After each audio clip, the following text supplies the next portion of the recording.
സ്പെസിഫിക്കേഷൻസിനകത്ത് detailed specifications of various items of വർക്കാണ് discuss ചെയ്തുകൊണ്ടിരുന്നത്. അപ്പോൾ അതിൽ 6th വണ്ണാണ് നമ്മൾ ഈ ലെക്ചറിൽ ഡിസ്കസ് ചെയ്യാൻ പോകുന്നത്. ഡാം പ്രൂഫ് കോഴ്സ് 2.5 സെൻറ്റിമീറ്റർ തിക്ക് കോൺക്രീറ്റ് റേഷ്യോ 1:1.5:3. അപ്പോൾ ഡാം പ്രൂഫ് കോഴ്സ് നമ്മൾ പ്രൊവൈഡ് ചെയ്യുന്നത് വാൾസിൻ്റെ താഴെയായിട്ടാണ് പ്രൊവൈഡ് ചെയ്യുന്നത്. സോ ഇതൊരു വാളാണെങ്കിൽ വാളിന് താഴെയാണ് പ്രൊവൈഡ് ചെയ്യുന്നത്. പ്ലിന്ത് ലെവലിൻ്റെ മുകളിൽ വാൾസിന് താഴെയായിട്ടാണ് DPC പ്രൊവൈഡ് ചെയ്യുന്നത്. എന്തിനു വേണ്ടിയിട്ടാണ് DPC പ്രൊവൈഡ് ചെയ്യുന്നത്? വാൾസിലേക്ക് ഗ്രൗണ്ടിലെ ഡാംപ്നെസ് വരാതിരിക്കാനാണ്, നനവ് വരാതിരിക്കാനാണ് ഡാം പ്രൂഫ് കോഴ്സ് പ്രൊവൈഡ് ചെയ്യുന്നത്. അപ്പോൾ ഡാം പ്രൂഫ് കോഴ്സ് എന്ന് പറയുമ്പോൾ ഒരു കോൺക്രീറ്റ് തന്നെ ആയിരിക്കും. ആ കോൺക്രീറ്റിൻ്റെ റേഷ്യോ ആണ് 1:1.5:3. ഇൻ അഡീഷൻ ടു കോൺക്രീറ്റ് നമ്മൾ വാട്ടർ പ്രൂഫിംഗ് മെറ്റീരിയൽസും കൂടി ഇതിനകത്ത് ആഡ് ചെയ്യും. അപ്പോൾ ആ വാട്ടർ പ്രൂഫിംഗ് മെറ്റീരിയൽസ് ആണ് ഒരു 2% of impermeable or cement seal or echo proof by weight of cement or any other standard water proofing compound. ഏതെങ്കിലും ഒരു type water proofing compound add ചെയ്യും to prevent dampness from entering walls. So ഇനി ഈ ഒരു point നിങ്ങൾ ഓർത്തിരിക്കണം.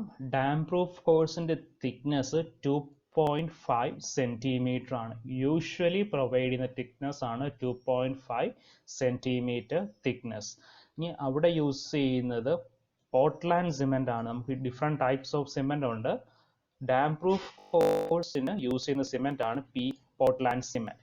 ഇനി അവിടെ യൂസ് ചെയ്യുന്ന അഗ്രിഗേറ്റിന്റെ സൈസ് 20 സെന്റിമീറ്റർ സൈസിലുള്ള കോഴ്സ് അഗ്രിഗേറ്റ് ആണ് യൂസ് ചെയ്യുന്നത്. And it should be well graded aggregates. നിങ്ങൾ ഡിഫറെന്റ് ടൈപ്സ് ഓഫ് അഗ്രിഗേറ്റ് പഠിക്കുന്നുണ്ടാവും. Well graded aggregates, gap graded aggregates എന്നൊക്കെ പറഞ്ഞിട്ട്. അപ്പോൾ ഡാം പ്രൂഫ് കോഴ്സിന് യൂസ് ചെയ്യേണ്ടത് വെൽ ഗ്രേഡഡ് അഗ്രിഗേറ്റ്സ് ആണ് യൂസ് ചെയ്യുന്നത്. അപ്പോൾ നമ്മുടെ മെറ്റീരിയൽസ് പറഞ്ഞു. മെറ്റീരിയൽസിനകത്ത് എന്താ ഉള്ളത്? സിമെന്റ് ഉണ്ട്, ഫൈൻ അഗ്രിഗേറ്റ് ഉണ്ട്, കോഴ്സ് അഗ്രിഗേറ്റ് ഉണ്ട്. In addition to this one നമുക്കൊരു വാട്ടർ പ്രൂഫിംഗ് കോമ്പൗണ്ടും ഉണ്ട്. ഇനി ഇതൊക്കെ എങ്ങനെയാണ് പ്രിപ്പയർ ചെയ്യുന്നത് അല്ലെങ്കിൽ മിക്സ് ചെയ്യുന്നതെന്നാണ് നെക്സ്റ്റ് പോയിന്റ് പറയുന്നത്. മിക്സിംഗ്. അപ്പോൾ മിക്സിങ്ങിന് നമുക്കൊരു വാട്ടർ ടൈറ്റ് പ്ലാറ്റ്ഫോം വേണം ഈ ഇൻഗ്രീഡിയൻസ് എല്ലാം കൂടി മിക്സ് ചെയ്യാനായിട്ട്. അപ്പോൾ നമ്മുടെ പ്രപ്പോർഷൻ എന്ന് വെച്ചാൽ 1:1.5:3. 1 part of cement, 1.5 parts of fine aggregate and 3 parts of coarse aggregate. So ഇവിടെ നമ്മൾ യൂസ് ചെയ്യുന്ന മെഷറിംഗ് ബോക്സസ് ആണ്. വോളിയം ബാച്ചിങ് ആണ് പ്രിഫർ ചെയ്യുന്നത്. ഫസ്റ്റ് ചെയ്യാൻ പോകുന്നത് നമ്മൾ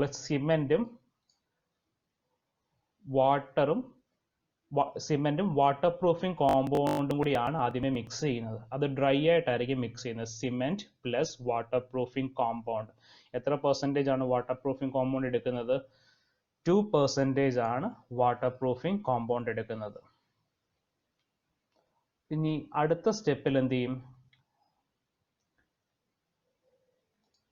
സിമെന്റും വാട്ടർ പ്രൂഫിംഗ് കോമ്പൗണ്ടും സാൻഡുമായിട്ട് മിക്സ് ചെയ്യും to make a proportion of 1:2. അപ്പോൾ ആദ്യം സിമെന്റും നമ്മുടെ വാട്ടർ പ്രൂഫിംഗ് കോമ്പൗണ്ടായിട്ട് മിക്സ് ചെയ്തു.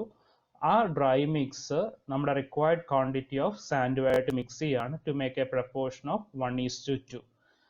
ഇനി ഇപ്പോൾ നമുക്ക് എന്തൊക്കെ മിക്സ് ചെയ്തു? ആദ്യം സിമെന്റും വാട്ടർ പ്രൂഫിംഗ് കോമ്പൗണ്ടും മിക്സ് ചെയ്തു. ആ വാട്ടർ പ്രൂഫിംഗ് കോമ്പൗണ്ട് ഫൈൻ അഗ്രിഗേറ്റുമായിട്ട് മിക്സ് ചെയ്തു. ഇനി ഈ ടോട്ടൽ കോമ്പൗണ്ട് ആണ് നമ്മൾ കോഴ്സ് അഗ്രിഗേറ്റുമായിട്ട് മിക്സ് ചെയ്യുന്നത്. അപ്പോൾ ഇതെല്ലാം ഡ്രൈ ആയിട്ടാണ് ചെയ്യുന്നത്. ഡ്രൈ മിക്സ് ചെയ്തതിന് ശേഷം ഇതിലേക്ക് ക്ലീൻ വാട്ടർ ആഡ് ചെയ്യാണ്. പ്യുവർ വാട്ടർ ആയിരിക്കണം ആഡ് ചെയ്യേണ്ടത്. ഇമ്പ്യൂരിറ്റീസ് ഉള്ള വാട്ടേഴ്സ് ഒന്നും ആഡ് ചെയ്യരുത്.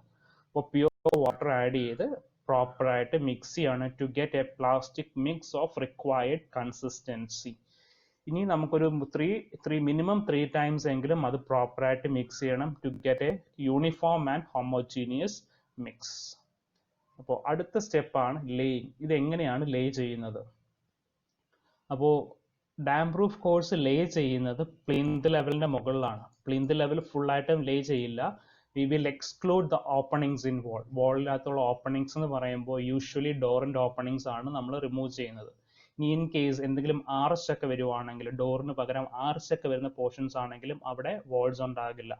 അപ്പോൾ വാൾസിനകത്ത് ഓപ്പണിങ്സ് വരുന്ന പോർഷനിലൊന്നും എന്ത് പ്രൊവൈഡ് ചെയ്യില്ല? DPC പ്രൊവൈഡ് ചെയ്യില്ല. എവിടെയൊക്കെ ഒരു ബിൽഡിങ്ങിൽ എവിടെയൊക്കെ വാൾസ് ഉണ്ടോ അവിടെ മാത്രമേ ഡാം പ്രൂഫ് കോഴ്സ് പ്രൊവൈഡ് ചെയ്യുള്ളൂ. സോ നമുക്ക് അതിൻ്റെ സ്റ്റെപ്പ് ബൈ സ്റ്റെപ്പ് പ്രൊസീജിയർ നോക്കാം. ലേയിങ്. അപ്പോൾ ലേ ചെയ്യുന്നതിന് മുന്നേ നമ്മുടെ പ്ലിന്ത് ലെവലിന് മുകളിലാണ് കോൺക്രീറ്റ് ലേ ചെയ്യുന്നത്. പ്ലിന്ത് ലെവൽ ആദ്യം എല്ലാം പ്രോപ്പറായിട്ട് ലെവൽഡ് ആണോ, എന്തെങ്കിലും അൺഡുലേഷൻസ് ഉണ്ടോ എന്ന് ചെക്ക് ചെയ്യണം. So plinth level shall be checked longitudinally and transversely. പിന്നെന്താ ചെയ്യണ്ടേ? ഇത് ഡ്രൈ ആയിട്ട് ഇരിക്കുകയായിരിക്കും. നമ്മൾ ഫൗണ്ടേഷൻ കൺസ്ട്രക്ട് ചെയ്തിട്ട് തൊട്ടടുത്ത ദിവസമൊന്നും ആയിരിക്കില്ല ഡാം പ്രൂഫ് കോഴ്സ് പ്രൊവൈഡ് ചെയ്യുന്നത്. അപ്പോൾ ഡാം പ്രൂഫ് കോഴ്സ് പ്രൊവൈഡ് ചെയ്യുന്നതിന് മുന്നേ ഈ സർഫസ് ഒന്ന് മോയ്സ്ചർ ആക്കണം. ചെറുതായിട്ട് വാട്ടർ ഒന്ന് സ്പ്രിങ്കിൾ ചെയ്യുക. അപ്പോൾ വാട്ടർ സ്പ്രിങ്കിൾ ചെയ്ത് ഒരു ചെറിയ മോയ്സ്ചർ പ്രൊവൈഡ് ചെയ്യുക. ഇനി ഇതിൻ്റെ മുകളിലേക്ക് ഡാം പ്രൂഫ് കോഴ്സ് പ്രൊവൈഡ് ചെയ്യാനായിട്ട് ഒരു ഫോം വർക്ക് കൊടുക്കുക.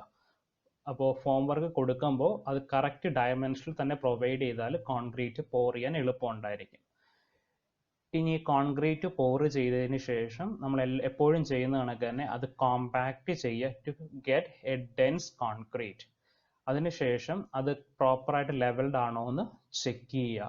ഇനി മാക്സിമം കൺസ്ട്രക്ഷൻ ജോയിൻസ് അവോയ്ഡ് ചെയ്യുക. കൺസ്ട്രക്ഷൻ ജോയിൻസ് വന്നു കഴിഞ്ഞാൽ ഇപ്പോൾ നമ്മൾ ഫസ്റ്റ് ഡേ ഇവിടെ വെച്ച് വർക്ക് സ്റ്റോപ്പ് ചെയ്തു, അടുത്ത ഡേ ഈ പോയിന്റ് വെച്ച് തന്നെ വർക്ക് സ്റ്റാർട്ട് ചെയ്താലും ആ കോൺക്രീറ്റിന് ഇടയ്ക്ക് ഒരു ചെറിയ ഗ്യാപ്പ് ഉണ്ടാവും. നമ്മൾ എന്തൊക്കെ ചെയ്ത് കഴിഞ്ഞാലും ഇത് കണക്ക് ഇവിടെ ഒരു ചെറിയ ഗ്യാപ്പ് ഉണ്ടാവും. അപ്പോൾ മാക്സിമം ഇത് കണക്ക് DPC ഒക്കെ പ്രൊവൈഡ് ചെയ്യുമ്പോൾ കൺസ്ട്രക്ഷൻ ജോയിൻസ് അവോയ്ഡ് ചെയ്യുക. ഇനി ഇൻ കേസ് കൺസ്ട്രക്ഷൻ ജോയിൻസ് കൊടുക്കണമെങ്കിൽ ഡോർ ഓപ്പണിങ്ങിൻ്റെ ആ പോർഷൻ വരുമ്പോൾ അവിടെ സ്റ്റോപ്പ് ചെയ്യുക. അപ്പോൾ ഡോർ ഓപ്പണിംഗ് ഒക്കെ ആകുമ്പോൾ നമുക്ക് അവിടെ എന്തായാലും ഡാം പ്രൂഫ് കോഴ്സിൻ്റെ ആവശ്യമില്ല. ഓപ്പണിംഗ് ആണ്, അവിടെ വോൾ ഇല്ല, അപ്പോൾ ഡാംനെസ് മുകളിലേക്ക് വരില്ല. അപ്പോൾ നമുക്ക് ഡാം പ്രൂഫ് കോഴ്സ് എവിടെയെങ്കിലും സ്റ്റോപ്പ് ചെയ്യണം അല്ലെങ്കിൽ കൺസ്ട്രക്ഷൻ ജോയിൻ പ്രൊവൈഡ് ചെയ്യണമെങ്കിൽ അതൊരു ഡോർ ഓപ്പണിങ്ങിൻ്റെ താഴെ പ്രൊവൈഡ് ചെയ്യുക. എന്നിട്ട് നെക്സ്റ്റ് ഡേ അടുത്ത പോർഷനിൽ നിന്ന് സ്റ്റാർട്ട് ചെയ്താൽ മതിയാകും. സോ അത് കെയർഫുൾ ആയിരിക്കണം, ഇല്ലെങ്കിൽ നമുക്ക് അവിടെ ഒരു ജോയിൻ്റ് ഉണ്ടാകും, ആ പോർഷനിൽ ഡാംനെസ് കൂടുതലായിട്ട് വരും. ഇനി ക്യൂറിങ് പീരീഡ്. അപ്പോൾ ഇതും കോൺക്രീറ്റ് ആയതുകൊണ്ട് ഇതിന് മിനിമം 7 days ക്യൂറിങ് പീരീഡ് വേണം. അപ്പോൾ മിനിമം 7 days ഡാം പ്രൂഫ് കോഴ്സിൻ്റെ പോർഷനകത്ത് ഒരു മോയ്സ്ചർ ഉണ്ടായിരിക്കണം, ഇല്ലെങ്കിൽ അവിടെ ക്രാക്സ് ഫോം ചെയ്യും. ക്രാക്സ് ഫോം ചെയ്ത് കഴിഞ്ഞാൽ പിന്നെ എന്തായാലും ഡാംനെസ് ആ വോളിലേക്ക് വന്നുകൊണ്ടേയിരിക്കും. അപ്പോൾ മിനിമം 7 days അത് ക്യൂർ ചെയ്യുക. ആഫ്റ്റർ 7 days മാത്രമേ അതിൻ്റെ മുകളിലേക്ക് ബ്രിക്ക് വർക്ക് കൺസ്ട്രക്ട് ചെയ്യാവുള്ളൂ. ഇനി നമുക്ക് ലാസ്റ്റ് ഒരു പോയിന്റ് ഉണ്ട് ഇവിടെ, അത് വിട്ടുപോയതാണ്. ഡാം പ്രൂഫ് കോഴ്സിൻ്റെ മെഷർമെൻറ്റ്. ഡാം പ്രൂഫ് കോഴ്സിൻ്റെ മെഷർമെൻറ്റ് എടുക്കുന്നത് ലെങ്ത് ഇൻറ്റു ബ്രെഡ്ത്ത് ആണ്. നമ്മൾ മീറ്റർ സ്ക്വയർ അല്ലെങ്കിൽ ഏരിയയിലാണ് ഡാം പ്രൂഫ് കോഴ്സിൻ്റെ മെഷർമെൻറ്റ് എടുക്കുന്നത്. Thickness of damp proof course നമ്മുടെ മെഷർമെന്റിനകത്ത് വരില്ല. 2.5 cm തിക്നെസ് ആണ് ഡാം പ്രൂഫ് കോഴ്സിന്റെ തിക്നെസ് അല്ലെങ്കിൽ ഹൈറ്റ്. അപ്പോൾ ഈ ഹൈറ്റ് നമ്മൾ കൺസിഡർ ചെയ്യില്ല ഡാം പ്രൂഫ് കോഴ്സിന്റെ മെഷർമെന്റ്സ് എടുക്കുമ്പോൾ. നമ്മൾ എടുക്കുന്നത് അതിന്റെ ഏരിയ മാത്രമായിരിക്കും. ലെങ്ത് ഇൻറ്റു ബ്രെഡ്ത്ത് മാത്രമേ കൺസിഡർ ചെയ്യുള്ളൂ.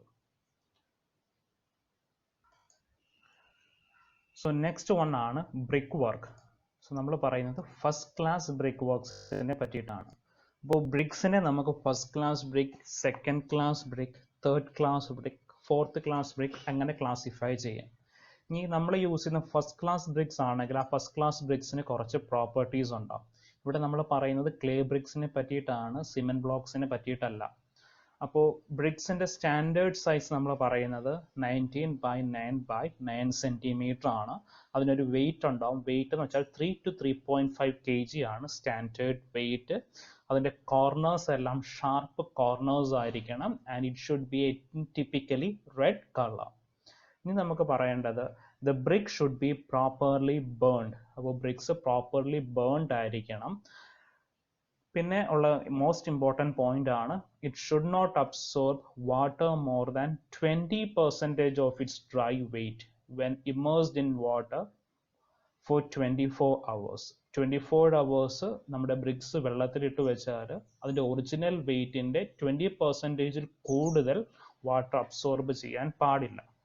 പിന്നെ നമ്മൾ പറയുന്ന ഈസി ആയിട്ട് ഐഡൻറ്റിഫൈ ചെയ്യാൻ പറ്റുന്ന ഒരു പോയിന്റ് ആണ് സോ രണ്ട് ബ്രിക്സ് തമ്മിൽ ജസ്റ്റ് ഒന്ന് സ്ട്രൈക്ക് ചെയ്താൽ ഒരു ക്ലിയർ റിംഗിങ് സൗണ്ട് കേൾക്കണം. അത് ജസ്റ്റ് നമുക്കൊരു ഫസ്റ്റ് ക്ലാസ് ബ്രിക്ക് ഐഡന്റിഫൈ ചെയ്യാനാണ്. When two bricks struck together a clear ringing sound should be heard. So പിന്നെ നമ്മൾ പറയുന്നതാണ് എഫ്ലോറസൻസിനെ പറ്റിയിട്ട്. അപ്പോൾ ബ്രിക്സിനകത്ത് ഫസ്റ്റ് ക്ലാസ് ബ്രിക്സിനകത്ത് എഫ്ലോറസൻസ് ഉണ്ടാകാൻ പാടില്ല. എഫ്ലോറസൻസ് എന്ന് വെച്ചാൽ ഒരു വൈറ്റ് പ്രസിപ്പിറ്റേറ്റ് ഫോം ചെയ്യുന്നതാണ്. അപ്പോൾ ബ്രിക്സ് നമ്മൾ യൂഷ്വലി കൺസ്ട്രക്ട് ചെയ്യുന്നത് എങ്ങനെയാണ്? സോയിൽസ് വെച്ചിട്ടാണ് കൺസ്ട്രക്ട് ചെയ്യുന്നത്. ബ്രിക്ക് എർത്ത് കൺസ്ട്രക്ട് ചെയ്ത് നമ്മൾ യൂസ് ചെയ്യുന്നത് സോയിലാണ്. ഇനി നമ്മൾ എടുക്കുന്ന സോയിലിനകത്ത് ആൽക്കലിയുടെ കണ്ടന്റ് കൂടുതലാണെങ്കിൽ, അപ്പോൾ ആൽക്കലി എന്ന് പറയുമ്പം സോഡയും പൊട്ടാഷ്യം ഒക്കെ നമ്മൾ എടുക്കുന്ന സോയിലിൽ കൂടുതലാണെങ്കിൽ അവിടെ എഫ്ലോറസൻസ് എന്നൊരു പ്രോപ്പർട്ടി അത് കാണിക്കും. എഫ്ലോറസൻസ് എന്ന് വെച്ചാൽ ഈ ആൽക്കലീസ് അറ്റ്മോസ്ഫിയറിലെ മോയ്സ്ചർ അബ്സോർബ് ചെയ്തിട്ട് ഒരു വൈറ്റ് പ്രസിപ്പിറ്റേറ്റ് ഫോം ചെയ്യും ബ്രിക്കിന്റെ സർഫസിൽ. അപ്പോൾ ഫസ്റ്റ് ക്ലാസ് ബ്രിക്സ് ആണെങ്കിൽ ആ എഫ്ലോറസൻസ് ഉണ്ടാകാൻ പാടില്ല. It should B 0. സോ ഇതൊക്കെയാണ് നമ്മൾ പറയുന്ന ഒരു ഫസ്റ്റ് ക്ലാസ് ബ്രിക്സിന്റെ പ്രോപ്പർട്ടീസ് എന്ന് വെച്ചാൽ. പിന്നെ പറയുന്നതാണ് ക്രഷിംഗ് സ്ട്രെങ്ത്. അപ്പോൾ ഒരു ഫസ്റ്റ് ക്ലാസ് ബ്രിക്സിന് വേണ്ട മിനിമം ക്രഷിംഗ് സ്ട്രെങ്ത് ആണ് 10.5 newton per mm square. 10.5 newton per mm square. പിന്നെ ബ്രിക്സ് ഒരു 60 സെന്റിമീറ്റർ ഹൈറ്റിൽ നിന്നൊക്കെ വീണാലും അത് പൊട്ടിപ്പോകാൻ പാടില്ല. അപ്പോൾ ഒരു ഫസ്റ്റ് ക്ലാസ് ബ്രിക്സ് ജസ്റ്റ് നമ്മുടെ കയ്യിൽ നിന്ന് അറിയാണ്ട് താഴെ വീണാലും അത് പൊട്ടിപ്പോകാൻ പാടില്ല. അറിയാണ്ട് കയ്യിൽ നിന്ന് വീണാലും അത് 60 സെന്റിമീറ്റർ ഹൈറ്റിൽ നിന്നൊക്കെ വീഴുള്ളൂ. അല്ലെങ്കിൽ നമ്മൾ ത്രോ ചെയ്യുന്ന സമയത്തൊക്കെ വീണാൽ അത് പൊട്ടിപ്പോകും. അപ്പോൾ ഒരു 60 സെന്റിമീറ്റർ ഹൈറ്റിൽ നിന്നൊക്കെ വീണാൽ ഫസ്റ്റ് ക്ലാസ് ബ്രിക്സ് പൊട്ടിപ്പോകാൻ പാടില്ല. സോ ഇതൊക്കെയാണ് ഒരു ഫസ്റ്റ് ക്ലാസ് ബ്രിക്സിന് വേണ്ട പ്രോപ്പർട്ടീസ്. ഇനി ബ്രിക്ക് വർക്ക് കൺസ്ട്രക്ട് ചെയ്യാൻ ബ്രിക്സ് മാത്രം പോരാ, എന്തും കൂടി വേണം? മോട്ടാറും കൂടി വേണം. അപ്പോൾ മോട്ടാർ എന്ന് വെച്ചാൽ എന്താ? സിമെന്റും ഫൈൻ അഗ്രിഗേറ്റും ഇത് തമ്മിൽ ബോണ്ടിങ് കൊടുക്കാൻ വേണ്ടിയിട്ട് വാട്ടർ. അപ്പോൾ സിമെന്റ്, ഫൈൻ അഗ്രിഗേറ്റ് ആൻഡ് വാട്ടറിന്റെ മിക്സ്ചർ ആണ് നമ്മൾ പറയുന്ന മോട്ടാർ എന്ന് വെച്ചാൽ. അപ്പോൾ യൂഷ്വലി നമ്മൾ പ്രൊവൈഡ് ചെയ്യുന്ന മോട്ടാറിന്റെ റേഷ്യോ 1:3 to 1:6. അപ്പോൾ 1 part of cement and 3 parts of fine aggregate to 1:6. ഇതിന് ഇടയ്ക്കുള്ള ഒരു റേഷ്യോ ആയിരിക്കും പ്രൊവൈഡ് ചെയ്യുന്നത്. അടുത്ത പറയുന്നതാണ് സോക്കിംഗ് ഓഫ് ബ്രിക്സ്. അപ്പോൾ നിങ്ങൾ നമ്മുടെ ക്ലേ ബ്രിക്ക് യൂസ് ചെയ്യുമ്പം കാണാം ആ ബ്രിക്സ് നമ്മൾ കുറച്ച് നേരം വെള്ളത്തിലിട്ട് വെക്കും. അപ്പോൾ അല്ലെങ്കിൽ നമ്മളിങ്ങനെ കൺസ്ട്രക്ഷൻ നടത്തുന്നതിന് കുറച്ച് മുന്നേ അതൊന്ന് നല്ല രീതിയിൽ നനച്ച് വെക്കും. അതാണ് സോക്കിംഗ് ഓഫ് ബ്രിക്സ്. അപ്പോൾ സോക്കിംഗ് ഓഫ് ബ്രിക്സിന്റെ അഡ്വാൻറ്റേജ് എന്ന് വെച്ച് കഴിഞ്ഞാൽ ഇതിനകത്ത് എന്തെങ്കിലും ഇംപ്യൂരിറ്റീസ് അല്ലെങ്കിൽ ഡസ്റ്റ് പാർട്ടിക്കിൾസ് ഒക്കെ ഉണ്ടെങ്കിൽ നമ്മൾ വാട്ടർ സ്പ്രിങ്കിൾ ചെയ്യുമ്പോൾ ഡസ്റ്റ് പാർട്ടിക്കിൾസ് എല്ലാം പൊക്കോളും. ഇനി അതേ കണക്ക് തന്നെ അതിൻ്റെ പോർസ് വാട്ടർ ഫില്ല് ചെയ്ത് കഴിയുമ്പോൾ ബ്രിക്കിന്റെ കൺസ്ട്രക്ഷൻ ടൈമിൽ ബ്രിക്ക് അകത്ത് ഒരുപാട് മോയ്സ്ചർ മോട്ടാറിൽ നിന്ന് അബ്സോർബ് ചെയ്യില്ല. ഇപ്പോൾ നമ്മൾ ബ്രിക്സ് ഡ്രൈ ആയിട്ടാണ് കൺസ്ട്രക്ട് ചെയ്യുന്നതെങ്കിൽ ബ്രിക്സിന്റെ പുറത്തേക്ക് മോട്ടാർ അപ്ലൈ ചെയ്യും. രണ്ട് ബ്രിക്സ് തമ്മിൽ കണക്ട് ചെയ്യാനായിട്ട് മോട്ടാർ അപ്ലൈ ചെയ്യും. വളരെ ഡ്രൈ ആയിട്ടുള്ള ബ്രിക്സിനകത്താണ് മോട്ടാർ അപ്ലൈ ചെയ്യുന്നതെങ്കിൽ ആ ബ്രിക്സ് ആ മോട്ടാറിൽ നിന്നുള്ള വാട്ടർ മുഴുവൻ അബ്സോർബ് ചെയ്തെടുക്കും. അങ്ങനെ അബ്സോർബ് ചെയ്തെടുക്കുമ്പോൾ നമ്മുടെ മോട്ടാർ പെട്ടെന്ന് തന്നെ ഡ്രൈ ആയി പോകും. പെട്ടെന്ന് ഡ്രൈ ആയി കഴിഞ്ഞാൽ അതിന് സ്ട്രെങ്ത് അച്ചീവ് ചെയ്യാൻ പറ്റില്ല, ക്രാക്സ് ഉണ്ടാകും, പ്രോപ്പർ ബോണ്ടിങ് ഉണ്ടാകില്ല. അപ്പോൾ ഇതിനൊക്കെ വേണ്ടിയിട്ടാണ് ബ്രിക്സ് നമ്മൾ സോക്ക് ചെയ്യുന്നത്. സോക്ക് ചെയ്ത ബ്രിക്സ് നമ്മൾ വാട്ടറിൽ നിന്ന് എടുത്ത് മാറ്റി വെക്കണം ബിഫോർ 1 hour. 1 hour കൺസ്ട്രക്ഷന് മുന്നേ 1 hour മുന്നേ അത് എടുത്ത് മാറ്റി അതൊന്ന് ജസ്റ്റ് ഒന്ന് ഡ്രൈ ആകാനായിട്ട് യൂസ് ചെയ്യാം. ഫുള്ളായിട്ട് ഡ്രൈ ആയി പോകാനല്ല, ആ വാട്ടറൊക്കെ ജസ്റ്റ് ഒന്ന് വടിഞ്ഞു പോകാനായിട്ട് എടുത്തു വെക്കുക. ഇനി നെക്സ്റ്റ് പറയുന്നതാണ് ലേയിങ് ഓഫ് ബ്രിക്സ്. അപ്പോൾ ബ്രിക്സ് നമുക്ക് ഒരുപാട് ടൈപ്പിൽ ലേ ചെയ്യാം. English bond, Flemish bond, stretcher bond, അങ്ങനെ ഇഷ്ടംപോലെ ഡിഫറെൻറ്റ് ടൈപ്സ് ഓഫ് ബോണ്ട്സ് ഉണ്ട് ബ്രിക്ക് വർക്കിനകത്ത്. അപ്പോൾ നമ്മൾ യൂഷ്വലി പ്രൊവൈഡ് ചെയ്യുന്നതാണ് ഇംഗ്ലീഷ് ബോണ്ട്. ഇപ്പോൾ 230 mm തിക്ക് ബ്രിക്ക് വാൾ ഒക്കെ ആണെങ്കിൽ നമ്മൾ യൂഷ്വലി പ്രൊവൈഡ് ചെയ്യുന്നത് ഇംഗ്ലീഷ് ബോണ്ട്സ് ആണ്. ഇനി നമുക്കൊരു ഹാഫ് ബ്രിക്ക് വാൾ തിക്നെസ് മതിയെങ്കിൽ അവിടെ നമ്മൾ യൂസ് ചെയ്യുന്നത് സ്ട്രെച്ചർ ബോണ്ട് ആണ്. ബ്രിക്സിന് 2 ഫേസ് ഉണ്ടെന്ന് നമുക്കറിയാം. അപ്പോൾ ഇതാണ് സ്ട്രെച്ചർ ഫേസ്. സ്ട്രെച്ചർ ഫേസ് എന്ന് വെച്ചാൽ എന്താണ്? ഇത് ലെങ്ത് ആയിരിക്കും, ഇത് ഹൈറ്റ് ആയിരിക്കും. അപ്പോൾ ഇതാണ് സ്ട്രെച്ചർ ഫേസ്. ഹെഡർ ഫേസ് എന്ന് വെച്ചാൽ അതിന്റെ ഫ്രണ്ടിലെ ഫേസ് ആണ്, ഇതാണ്. അത് 9x9 സെന്റിമീറ്റർ. അപ്പോൾ സ്ട്രെച്ചർ ഫേസും ഉണ്ട്, ഹെഡർ ഫേസും ഉണ്ട്. ഇംഗ്ലീഷ് ബോണ്ട് എന്ന് വെച്ചാൽ എന്താണ്? ഒരു ലെയർ ഫുള്ള് സ്ട്രെച്ചേഴ്സ് ആണെങ്കിൽ ഓൾട്ടർനേറ്റ് ആയിട്ട് ഹെഡേഴ്സും സ്ട്രെച്ചേഴ്സും അറേഞ്ച് ചെയ്യുന്നതാണ് ഇംഗ്ലീഷ് ബോണ്ട് എന്ന് വെച്ചാൽ. ഓൾട്ടർനേറ്റ് ആയിട്ട് ഹെഡേഴ്സും സ്ട്രെച്ചേഴ്സും അറേഞ്ച് ചെയ്യുന്നതാണ് ഇംഗ്ലീഷ് ബോണ്ട് എന്ന് വെച്ചാൽ. ഇതാണ് ഒരു ഇംഗ്ലീഷ് ബോണ്ട്. ഉണ്ടോ? ഒരു ലെയർ ഫുള്ള് സ്ട്രെച്ചേഴ്സ് ആയിരിക്കും, അടുത്ത ലെയർ ഹെഡേഴ്സ് ആയിരിക്കും. അപ്പോൾ താഴെ രണ്ട് സ്ട്രെച്ചർ ഫേസിലായിരിക്കും അറേഞ്ച് ചെയ്താണ്ട് ഇതൊരു സ്ട്രെച്ചർ, ഇതടുത്ത സ്ട്രെച്ചർ, പിന്നെ താണ്ടെ ഹെഡർ ഇങ്ങനെ അറേഞ്ച് ചെയ്തു. അപ്പോൾ ഒരു ലെയർ ഫുള്ള് സ്ട്രെച്ചേഴ്സ് ആണെങ്കിൽ അടുത്ത ലെയർ ഫുള്ള് ഹെഡേഴ്സ് ആയിരിക്കും, പിന്നെ സ്ട്രെച്ചേഴ്സ് ആയിരിക്കും, പിന്നെ ഹെഡേഴ്സ് ആയിരിക്കും. അപ്പോൾ ഈ ഒരു ടൈപ്പ് അറേഞ്ച്മെന്റ് ആണ് നമുക്ക് 230 mm തിക്നെസ്സിലുള്ള വാൾസ് ഒക്കെ വേണമെങ്കിൽ പ്രൊവൈഡ് ചെയ്യുന്നത്. English bond. ഇതാണ് സ്ട്രെച്ചർ ബോണ്ട് കണ്ടോ? ഫ്രണ്ടിൽ നിന്ന് ബാക്കിൽ നോക്കിയാൽ അവിടെ സ്ട്രെച്ചേഴ്സ് മാത്രമേ വിസിബിൾ ആകുള്ളൂ. അപ്പോൾ ഈ ഒരു വോളിന്റെ തിക്നെസ് നമുക്കൊരു 10 സെന്റിമീറ്റർ തിക്നെസ് ഒക്കെ വരുള്ളൂ. അപ്പോൾ 9 സെന്റിമീറ്റർ ആയിരിക്കും ഇതിന്റെ തിക്നെസ് വരുന്നത്, ബ്രിക്കിന്റെ ഫേസിന്റെ തിക്നെസ് വരുന്നത്. അപ്പോൾ വോളിന്റെ തിക്നെസ് പ്ലാസ്റ്ററിംഗ് കൂടി ഇൻക്ലൂഡ് ചെയ്യുമ്പോൾ നമുക്കൊരു 10 സെന്റിമീറ്റർ തിക്നെസ് ഒക്കെ വരുള്ളൂ. അപ്പോൾ ഹാഫ് ബ്രിക്ക് വാൾ തിക്നെസ് വേണമെങ്കിൽ നമ്മൾ ബ്രിക്സ് ഈ ഒരു ടൈപ്പിലായിരിക്കും ലേ ചെയ്യുന്നത്. ഇനി ഈ ഒരു ഫിഗർ കണ്ടാൽ തന്നെ അറിയാം, നമ്മൾ കൺസ്ട്രക്ട് ചെയ്യുമ്പോൾ നമ്മൾ മാക്സിമം എന്ത് പ്രിവെന്റ് ചെയ്യണം? വെർട്ടിക്കൽ ജോയിൻസ് പ്രിവെന്റ് ചെയ്യണം. ഇവിടെ ഒരിടത്തും വെർട്ടിക്കൽ ജോയിൻസ് വരുന്നില്ല. അപ്പോൾ ബ്രിക്ക് വാൾ കൺസ്ട്രക്ട് ചെയ്യുമ്പോൾ നമ്മൾ കെയർഫുൾ ആയിരിക്കേണ്ടത് we should prevent vertical joints. Vertical joints വന്നു കഴിഞ്ഞാൽ ആ ഒരു വെർട്ടിക്കൽ ജോയിൻസിന്റെ പോർഷൻ വെച്ചിട്ട് ക്രാക്സ് ഉണ്ടാകും. അപ്പോൾ ബ്രിക്ക് കൺസ്ട്രക്ട് ചെയ്ത് പ്ലാസ്റ്ററിംഗ് ചെയ്ത് കഴിയുമ്പോൾ ചില സമയത്ത് ഇങ്ങനെ ഒരു വലിയൊരു ക്രാക്ക് ഒക്കെ വാൾസിനകത്ത് ഉണ്ടാകാൻ സാധ്യതയുണ്ടാകും വെർട്ടിക്കൽ ജോയിൻസ് ഉണ്ടെങ്കിൽ. വെർട്ടിക്കൽ ജോയിൻസ് പ്രിവെന്റ് ചെയ്യണമെങ്കിൽ കൺസ്ട്രക്ഷൻ ടൈമിൽ തന്നെ ഈ ബ്രിക്സിനകത്തുള്ള വെർട്ടിക്കൽ ജോയിൻസ്, ഒരു ബ്രിക്ക് ലേ ചെയ്ത് അതിന്റെ അടുത്ത ബ്രിക്ക് ലേ ചെയ്യുമ്പോൾ തൊട്ട് മുകളിൽ തന്നെ ലേ ചെയ്യരുത്. ഇത് കണക്കൊരു രീതിയിലായിരിക്കണം ലേ ചെയ്യേണ്ടത്. വെർട്ടിക്കൽ ജോയിൻസ് ഒരു സ്ഥലത്തും ഉണ്ടാകാൻ പാടില്ല. അങ്ങനെ വന്നു കഴിഞ്ഞാൽ ആഫ്റ്റർ കൺസ്ട്രക്ഷൻ ഇത് കണക്ക് ഒരു ക്രാക്ക് ഫോം ചെയ്യാനുള്ള സാധ്യത വളരെ കൂടുതലാണ് ബ്രിക്സിനകത്ത്. സോ നമ്മുടെ നെക്സ്റ്റ് പോയിന്റ് ആണ് ക്യൂറിങ്. അപ്പോൾ ബ്രിക്സ് ലേ ചെയ്തിട്ട് ഒരു 10 days എങ്കിലും മിനിമം അത് നമ്മൾ ക്യൂർ ചെയ്യണം. ബിക്കോസ് നമ്മൾ പ്ലാസ്റ്റർ ചെയ്തിട്ടുണ്ട്. ആ പ്ലാസ്റ്റർ ചെയ്യല്ല, നമ്മൾ മോട്ടാർ അപ്ലൈ ചെയ്തിട്ടാണ് ബ്രിക്ക് വർക്ക് ചെയ്യുന്നത്. അപ്പോൾ ആ മോട്ടാറിനകത്ത് നമ്മളൊരു 10 days എങ്കിലും മിനിമം അത് വാട്ടർ ചെയ്യണം, ക്യൂർ ചെയ്യണം. എന്നാൽ മാത്രമേ അതൊരു പ്രോപ്പറായിട്ട് ബോണ്ട് ചെയ്ത് നിൽക്കുകയുള്ളൂ. ഇല്ലെങ്കിൽ ഡ്രൈ ആയിപ്പോയി കഴിഞ്ഞാൽ, മോട്ടോഴ്സ് ഡ്രൈ ആയിപ്പോയി കഴിഞ്ഞാൽ അവിടെ ക്രാക്സ് ഉണ്ടാകും. ക്രാക്സ് വന്നു കഴിഞ്ഞാൽ പെട്ടെന്ന് തന്നെ അതിന് ഫെയിലിയേഴ്സ് ഉണ്ടാകാനുള്ള സാധ്യത കൂടുതലാണ്. ഈ നെക്സ്റ്റ് വൺ ആണ് പ്രൊട്ടക്ഷൻ. നമ്മൾ ലേ ചെയ്ത brick work direct effect of സണ്ണോ ഫ്രോസ്റ്റോ റെയിനിന്നൊക്കെ അവോയ്ഡ് ചെയ്യുക. അങ്ങനെ ഡയറക്റ്റ് എഫക്റ്റ് ഓഫ് സണ്ണൊക്കെ വന്നു കഴിഞ്ഞാൽ പെട്ടെന്ന് തന്നെ മോട്ടർ ഡ്രൈ ആയി പോകും. മോട്ടർ പെട്ടെന്ന് ഡ്രൈ ആയി കഴിഞ്ഞാൽ അതിൻ്റെ സ്ട്രെങ്ത് കുറയും, ക്രാക്സ് ഉണ്ടാകാനുള്ള സാധ്യത കൂടുതലാണ്. ഈ ഡയറക്റ്റ് എഫക്റ്റ് ഓഫ് സൺലൈറ്റ് കൂടുതൽ വരുന്ന പോർഷൻ ആണെങ്കിൽ മോട്ടർ ഡ്രൈ ആകുമ്പോൾ തന്നെ അവിടെ ചെറിയ രീതിയിൽ വാട്ടർ സ്പ്രിങ്കിൾ ചെയ്ത് കൊടുക്കുക. മോട്ടറിന്റെ ഡ്രൈനെസ് ഫുള്ളായിട്ട് പോകാതിരിക്കാനായിട്ട് ചെറുതായിട്ട് വാട്ടർ ചെയ്ത് കൊടുക്കുക. ഈ നെക്സ്റ്റ് വൺ ആണ് സ്കഫോൾഡിങ്. സ്കഫോൾഡിങ് എന്ന് വെച്ചാൽ എന്തായിരുന്നു? ഇപ്പോൾ നമുക്കൊരു 3 meter 4 meter ഹൈറ്റിൽ വോൾ കൺസ്ട്രക്ട് ചെയ്യണമെങ്കിൽ നമുക്ക് ഗ്രൗണ്ട് ലെവലിൽ നിന്ന് ചെയ്യാൻ പറ്റില്ല. ആ രീതിയിൽ വർക്കേഴ്സിനെ സപ്പോർട്ട് ചെയ്യാനായിട്ടാണ്, വർക്കേഴ്സിന് വോൾസിന് വേണ്ട ഹൈറ്റ് എടുക്കാൻ വേണ്ടിയിട്ടാണ് സ്കഫോൾഡിങ്സ് പ്രൊവൈഡ് ചെയ്യുന്നത്. Last one and most important ആണ് മെഷർമെൻറ്റ്. നമ്മൾ ബ്രിക്ക് വർക്കിൻ്റെ മെഷർമെൻറ്റ് എടുക്കുന്നത് ക്യൂബിക് മീറ്റർ ക്യൂബിലാണ് എടുക്കുന്നത്. ലെങ്ത് ഓഫ് വോൾ എടുക്കും, ബ്രെഡ്ത്ത് ഓഫ് വോൾ എടുക്കും, ഹൈറ്റ് ഓഫ് വോൾ എടുക്കും. അപ്പോൾ length into breadth into height എടുക്കും മെഷർമെൻറ്റ് എടുക്കാനായിട്ട്. വോളിയത്തിലാണ് ബ്രിക്ക് വർക്കിൻ്റെ ക്വാണ്ടിറ്റി കാൽക്കുലേറ്റ് ചെയ്യുന്നത്. Length of wall into breadth of wall into height of wall. ഇനി നമ്മൾ അടുത്ത പറയുന്ന പോയിന്റ് ആണ് പ്ലാസ്റ്ററിങ്. അപ്പോൾ ബ്രിക്ക് വർക്ക് കൺസ്ട്രക്ട് ചെയ്ത് കഴിഞ്ഞാൽ ഇനി ബ്രിക്ക് വർക്കിൻ്റെ മുകളിലൂടെ നമ്മൾ പ്ലാസ്റ്ററിങ് പ്രൊവൈഡ് ചെയ്യണം. അപ്പോൾ ഒന്നുകിൽ സിമെന്റ് പ്ലാസ്റ്ററിങ്ങോ അല്ലെങ്കിൽ ലൈം മോട്ടാർ പ്ലാസ്റ്ററിങ്ങോ. നമ്മൾ യൂഷ്വലി ഇപ്പം ചെയ്യുന്ന പ്ലാസ്റ്ററിങ് ആണ് സിമെന്റ് മോട്ടാർ പ്ലാസ്റ്ററിങ്.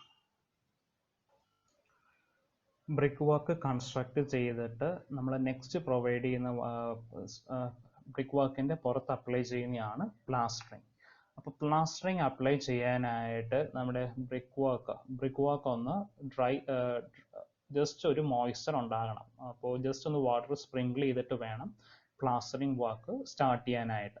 ഇനി പ്ലാസ്റ്ററിങ്ങിൻ്റെ തിക്നെസ് നമ്മൾ യൂഷ്വലി പറയുന്നത് 12 mm ആണ്. പക്ഷേ 12 to 15 mm ആണ് നമ്മൾ പ്രൊവൈഡ് ചെയ്യുന്ന പ്ലാസ്റ്ററിങ്ങിൻ്റെ തിക്നെസ്. ഈ പ്ലാസ്റ്ററിങ് നമ്മൾ 2 or 3 കോട്ട്സ് പ്രൊവൈഡ് ചെയ്യാറുണ്ട്. ആദ്യത്തെ കോട്ട് എന്ന് പറഞ്ഞാൽ ഇപ്പോൾ ബ്രിക്ക് വർക്കിൻ്റെ ഇടയിൽ ചിലപ്പോൾ ഗ്യാപ്സ് ഒക്കെ ഉണ്ടാകും. ആ ഗ്യാപ്പ് ഒക്കെ ഫില്ല് ചെയ്യാനായിട്ടാണ് ഫസ്റ്റ് കോട്ട് പ്രൊവൈഡ് ചെയ്യുന്നത്. അപ്പോൾ നിങ്ങൾക്കറിയാം, ഇങ്ങനെ ബ്രിക്സ് അറേഞ്ച് ചെയ്ത് പോയി കഴിയുമ്പോൾ ചിലപ്പോൾ ബ്രിക്സിൻ്റെ ഇടയിൽ വലിയ ഗ്യാപ്സ് ഉണ്ടാകും, അല്ലെങ്കിൽ ചിലപ്പോൾ ബ്രിക്സിൻ്റെ ഇടയിൽ വലിയ ക്രാക്സ് ഒക്കെ ഫോം ചെയ്തിട്ടുണ്ടാകും. അപ്പോൾ അങ്ങനെയുള്ള ക്രാക്സോ അല്ലെങ്കിൽ ബ്രിക്സിൻ്റെ ഇടയിലുള്ള വലിയ ഗ്യാപ്സോ, ചിലപ്പോൾ ബ്രിക്സ് ചില ഒന്നോ രണ്ടോ ബ്രിക്സ് ചിലപ്പോൾ പുറത്തേക്ക് പ്രൊജക്റ്റ് ചെയ്ത് നിൽക്കും. സോ അതൊക്കെ പ്രോപ്പറായിട്ട് ലെവൽ ചെയ്ത് അവിടെ ജസ്റ്റ് ഒരു ഫില്ലിങ് കൊടുക്കാനായിട്ടാണ് ഫസ്റ്റ് കോട്ട് പ്രൊവൈഡ് ചെയ്യുന്നത്. പിന്നെ സെക്കൻഡ് കോട്ടും തേർഡ് കോട്ടും അതിന് പ്രോപ്പറായിട്ട് ലെവൽ ചെയ്തെടുക്കാൻ വേണ്ടിയിട്ട് യൂസ് ചെയ്യും. ഈ പ്ലാസ്റ്ററിങ് നമ്മൾ ചെയ്ത് വരുന്നത് എപ്പോഴും ടോപ്പ് ടു ബോട്ടം ആണ് പ്ലാസ്റ്റർ ചെയ്യുന്നത്, അല്ലാതെ താഴേന്ന് മുകളിലേക്ക് ഒരിക്കലും പ്ലാസ്റ്റർ ചെയ്യില്ല. പ്ലാസ്റ്റർ ചെയ്യുന്നത് ടോപ്പ് ടു ബോട്ടത്തിലേക്കാണ് പ്ലാസ്റ്ററിങ് ചെയ്യുന്നത്. ഇനി പ്ലാസ്റ്ററിങ്ങിൻ്റെ റേറ്റ് നമ്മൾ കാൽക്കുലേറ്റ് ചെയ്യാൻ നേരത്ത് എല്ലായിടത്തും പ്ലാസ്റ്ററിങ്ങിൻ്റെ റേറ്റ് ഒരുപോലല്ല. ഔട്ട്സൈഡ് വോളിൻ്റെ പ്ലാസ്റ്ററിങ്ങിൻ്റെ റേറ്റിന് ഒരു വാല്യൂ ആയിരിക്കും, ഇൻസൈഡ് വോളിന് പ്ലാസ്റ്ററിങ്ങിൻ്റെ റേറ്റിന് ഒരു വാല്യൂ ആയിരിക്കും, പിന്നെ സീലിംഗ് പ്ലാസ്റ്ററിങ്ങിൻ്റെ റേറ്റ് വേറൊരു വാല്യൂ ആയിരിക്കും. അങ്ങനെ 3 രീതിയിലാണ് പ്ലാസ്റ്ററിങ്ങിൻ്റെ റേറ്റ് കാൽക്കുലേറ്റ് ചെയ്യുന്നത്. അപ്പോൾ അതൊന്ന് ഓർത്തിരിക്കുക, അത് നമുക്ക് പ്രോബ്ലംസ് ചെയ്യുമ്പോൾ ആവശ്യം വരും. തേർഡ് മോഡ്യൂളിലേക്ക് അതിന് ആവശ്യം ഉണ്ടാകും. ഇനി പ്ലാസ്റ്റർ ചെയ്യുമ്പോൾ അത് കറക്റ്റ് ലെവലായിരിക്കണം. ആ ലെവലാണോ എന്ന് ചെക്ക് ചെയ്യാൻ വേണ്ടിയിട്ടാണ് സ്ട്രെയിറ്റ് എഡ്ജും പ്ലം ബോബും യൂസ് ചെയ്യുന്നത്. പ്ലാസ്റ്ററിങ്ങിന് അല്ലെങ്കിൽ പ്ലാസ്റ്ററിങ് ചെയ്ത് കഴിയുമ്പോൾ ഇങ്ങനെ വോൾസ് ഇങ്ങനെ ചരിഞ്ഞ് നിൽക്കുന്നതായിട്ടൊക്കെ തോന്നും. അപ്പോൾ പ്ലാസ്റ്ററിങ് കറക്റ്റ് ലെവലായിരിക്കണം. ടോപ്പിൽ നിന്ന് ബോട്ടത്തിലേക്കായിരിക്കണം പ്ലാസ്റ്റർ ചെയ്യേണ്ടത്. പ്ലാസ്റ്ററിങ്ങിൻ്റെ തിക്നെസ് 12 to 15 mm ആയിരിക്കണം. കറക്റ്റ് ലെവലായിരിക്കണം. അപ്പോൾ കറക്റ്റ് ലെവലാണെന്ന് ചെക്ക് ചെയ്യാനാണ് സ്ട്രെയിറ്റ് എഡ്ജോ പ്ലം ബോബോ ഏതെങ്കിലും ഒരെണ്ണം യൂസ് ചെയ്യുന്നത്. ഈ പ്ലാസ്റ്ററിങ്ങും ക്യൂർ ചെയ്യണം ഫോർ അറ്റ്ലീസ്റ്റ് 10 days. 10 days എങ്കിലും മിനിമം അത് ക്യൂർ ചെയ്യണം. ബിക്കോസ് അതിനകത്തും സിമെൻ്റ് ഉണ്ട്, സിമെൻറ്റിന് ഹീറ്റ് ഓഫ് ഹൈഡ്രേഷൻ ഉണ്ട്. ഹീറ്റ് ഓഫ് ഹൈഡ്രേഷൻ ഉണ്ടെങ്കിൽ ഹീറ്റ് ലിബറേറ്റ് ചെയ്യും, ക്രാക്സ് ഉണ്ടാകാനുള്ള സാധ്യത കൂടുതലാണ്. സോ ആ ഒരു കേസിൽ നമ്മൾ എന്ത് ചെയ്യണം, മിനിമം 10 days അത് ക്യൂർ ചെയ്യണം. ഈ പ്ലാസ്റ്ററിങ്ങിൻ്റെ മെഷർമെൻറ്റും square metre, that means length of the wall into breadth of the wall മാത്രമേ എടുക്കുകയുള്ളൂ.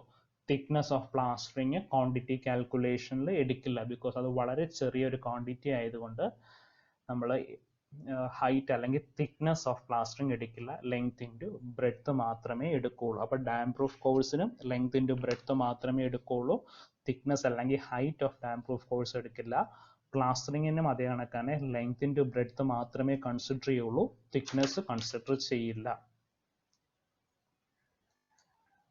ഇത് നമ്മൾ കോമൺലി യൂസ് ചെയ്യുന്ന പ്ലാസ്റ്ററിങ്ങിൻ്റെ പ്രപ്പോർഷൻസ് ആണ്. സിമെൻറ്റ്സ് ആൻഡ് മോട്ടർ ഒന്നുകിൽ 1:3, 1:4, 1:5, 1:6, 1:3 മുതൽ 1:6 റേഷ്യോ നമ്മൾ യൂസ് ചെയ്യാറുണ്ട്. സിമെൻറ്റ് ലൈം സാൻഡ് മോട്ടർ ആണെങ്കിൽ 1:6. അപ്പോൾ സിമെൻറ്റ്, ലൈം, സാൻഡ് അതാണ് ഈ കൊടുത്തിരിക്കുന്നത്. 1 part of cement, 1 part of lime, 6 part of sand. ഇനി അടുത്തത് ലൈം സുർക്കി സാൻഡ് മോട്ടർ ആണെങ്കിൽ 1:1 1:2 റേഷ്യോ നമ്മൾ പ്രൊവൈഡ് ചെയ്യും.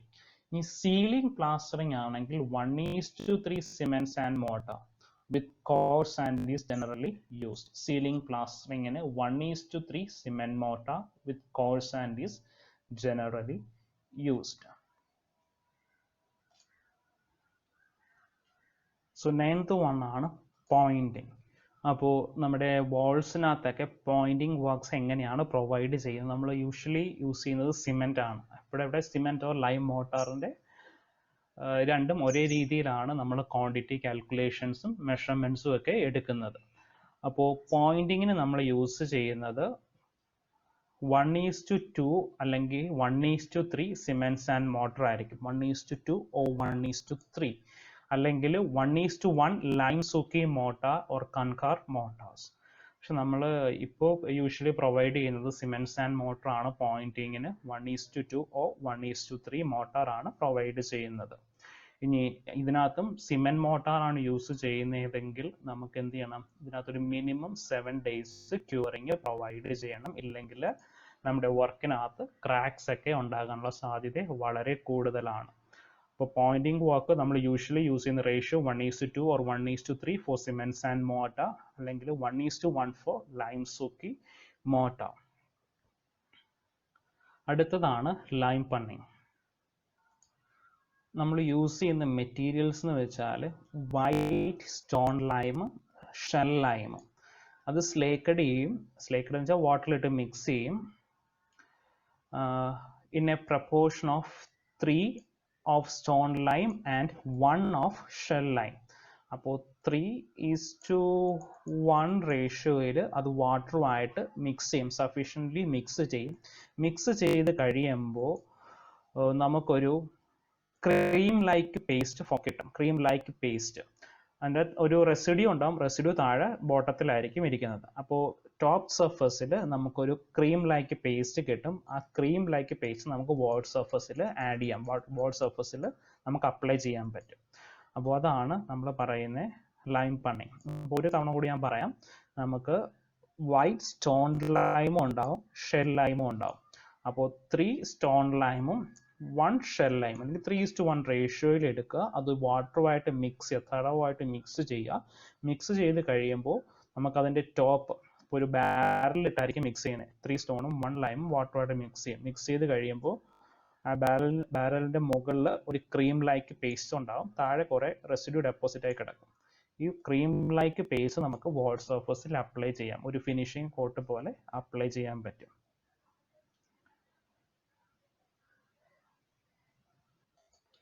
നെക്സ്റ്റ് വൺ ആണ് വൈറ്റ് വാഷിംഗ്. വൈറ്റ് വാഷിംഗ് എല്ലാവരും കേട്ടിട്ടുണ്ടാകും, കണ്ടിട്ടും ഉണ്ടാകും. അപ്പോൾ വൈറ്റ് വാഷിങ്ങിന് നമ്മൾ യൂസ് ചെയ്യുന്നതാണ് ഫ്രഷ് വൈറ്റ് ലൈം. ഇനി ആ വൈറ്റ് ലൈം വാട്ടറുമായിട്ട് മിക്സ് ചെയ്യും. അപ്പോൾ അതിൻ്റെ പ്രപ്പോർഷൻ എന്ന് വെച്ചാൽ 5 liters of water to 1 kilogram of lime. അപ്പോൾ 5 ലിറ്റർ വെള്ളം 1 kilogram ലൈം. അതാണ് നമ്മൾ കോമൺലി യൂസ് ചെയ്യുന്ന പ്രപ്പോർഷൻ. ഇനി അതിനകത്തേക്ക് ഒരു 100 gram ഓഫ് ഗമ്മും കൂടി ആഡ് ചെയ്യും ടു 16 liters ഓഫ് വാഷ്. അപ്പോൾ ഇതാണ് അതിന് പറയുന്ന പ്രപ്പോർഷൻ. എന്ന് വെച്ചാൽ ഈ പറയുന്ന ലൈമും വാട്ടറും വോളിൽ ഇരിക്കണമല്ലോ, വോളിൽ പറ്റി പിടിച്ചിരിക്കണമെങ്കിൽ നമുക്ക് ഗമ്മും കൂടി ആഡ് ചെയ്യണം. അപ്പോൾ വൈറ്റ് വാഷ് പ്രിപ്പയർ ചെയ്യാനായിട്ട് നമുക്ക് കോമൺലി യൂസ് ചെയ്യുന്ന 1 kilogram ഓഫ് ലൈം ആണെങ്കിൽ അതിലേക്ക് 5 liters ഓഫ് വാട്ടർ ആഡ് ചെയ്യണം. ഇനി ഗമ്മിൻ്റെ പ്രപ്പോർഷൻ എന്ന് വെച്ചാൽ 16 liters ഓഫ് വാട്ടർ വാഷിലാണ് വൈറ്റ് വാഷ്, അതായത് 1 kilogram ലൈമും 5 liters ഓഫ് വാട്ടറും കൂടി പ്രിപ്പയർ ചെയ്തിട്ടാണ് നമ്മൾ വൈറ്റ് വാഷ് ഉണ്ടാക്കുന്നത്. അല്ലെങ്കിൽ ഗം ആഡ് ചെയ്യുന്ന പ്രപ്പോർഷൻ എന്ന് വെച്ചാൽ 16 liters ഓഫ് വൈറ്റ് വാഷിലേക്കാണ് 100 gram ഓഫ് ഗമ്മ് നമ്മൾ കൊടുക്കുന്നത്. അപ്പോൾ ഗമ്മ് കൊടുത്താൽ മാത്രമേ നമുക്ക് പ്രോപ്പറായിട്ട് അത് വോളിലേക്ക് സ്റ്റിക്ക് ചെയ്തിരിക്കുകയുള്ളൂ. ഇപ്പം നിങ്ങൾ വൈറ്റ് വാഷ് അടിച്ച് വോൾ സെക്ഷൻ തൊട്ട് നോക്കിയാൽ കാണാം, ആ വൈറ്റ് വാഷ് കുറേ പോർഷൻ നമ്മുടെ കയ്യിലൊക്കെ പറ്റി പിടിച്ചിരിക്കും. അപ്പോൾ അതൊക്കെ പ്രിവെൻറ്റ് ചെയ്യാൻ വേണ്ടിയിട്ടാണ് നമ്മൾ ഗമ്മ് കൊടുക്കുന്നത്, അത് പ്രോപ്പറായിട്ട് ബോണ്ട് ചെയ്തിരിക്കാനായിട്ട്. അപ്പോൾ ഇനി ഇത് അപ്ലൈ ചെയ്യുമ്പോൾ എന്തൊക്കെ കാര്യങ്ങളുണ്ട് ശ്രദ്ധിക്കണമെന്ന് വെച്ചാൽ, നമ്മുടെ സർഫസ് പ്ലാസ്റ്റേർഡ് സർഫസ് ഡ്രൈ ആയിരിക്കണം.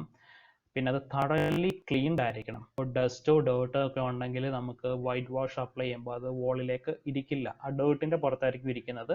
ആ ഡേർട്ട് പോയി കഴിയുമ്പോൾ അവിടെ ഗ്യാപ്പ് ഉണ്ടാകും, അവിടെ പഴയ പ്ലാസ്റ്റേർഡ് സർഫസ് ആയിട്ടായിരിക്കും കാണുന്നത്. ഇനി 2 or 3 കോട്ട്സ് നമ്മൾ വൈറ്റ് വാഷ് പ്രൊവൈഡ് ചെയ്യാറുണ്ട്. ഫസ്റ്റ് കോട്ട് അടിച്ചാലൊന്നും നമുക്ക് ഒരു ഫിനിഷിങ് കിട്ടില്ല. അപ്പോൾ മിനിമം 3 കോട്ട്സ് ആണ് എല്ലാവരും വാൾസിൽ അപ്ലൈ ചെയ്യുന്നത്, 2 or 3 കോട്ട്സ്. സോ ഒരു ഫിനിഷിംഗ് സർഫസ് കിട്ടാനായിട്ട് 3 കോട്ട്സ് എങ്കിലും പ്രൊവൈഡ് ചെയ്യണം.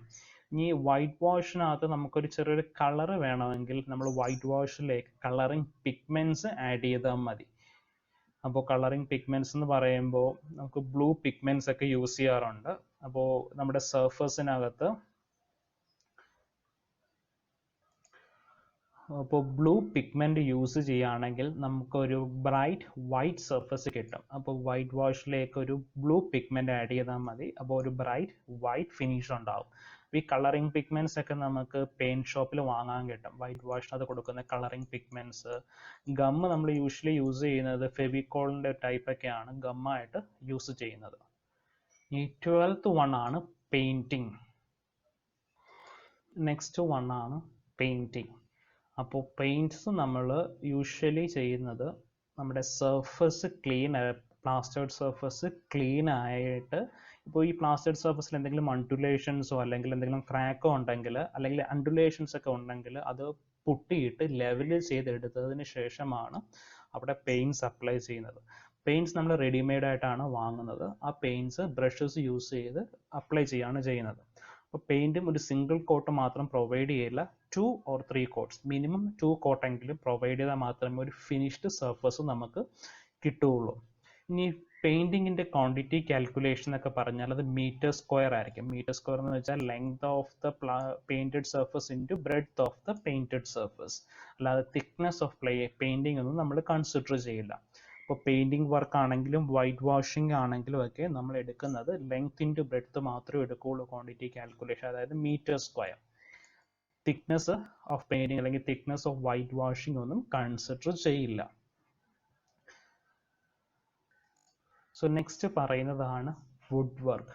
അപ്പോൾ വുഡ് വർക്ക് നമ്മൾ യൂഷ്വലി ബിൽഡിങ്സിനകത്ത് വരുന്നത് door frame, window frame, door shutters, അങ്ങനെ ഉള്ള കാര്യങ്ങൾക്കെല്ലാം നമ്മൾ വുഡ് വർക്ക്സ് ആണ് യൂസ് ചെയ്യുന്നത്. അപ്പോൾ വുഡ് വർക്കിൻ്റെ നമ്മൾ എടുക്കുമ്പോൾ ഏത് ടൈപ്പ് വുഡാണ് വേണ്ടതെന്നൊക്കെ അതിൻ്റെ ക്ലയൻറ്റ് ഡിസൈഡ് ചെയ്യുന്നതനുസരിച്ചിട്ടായിരിക്കും നമ്മൾ എടുക്കുന്നത്.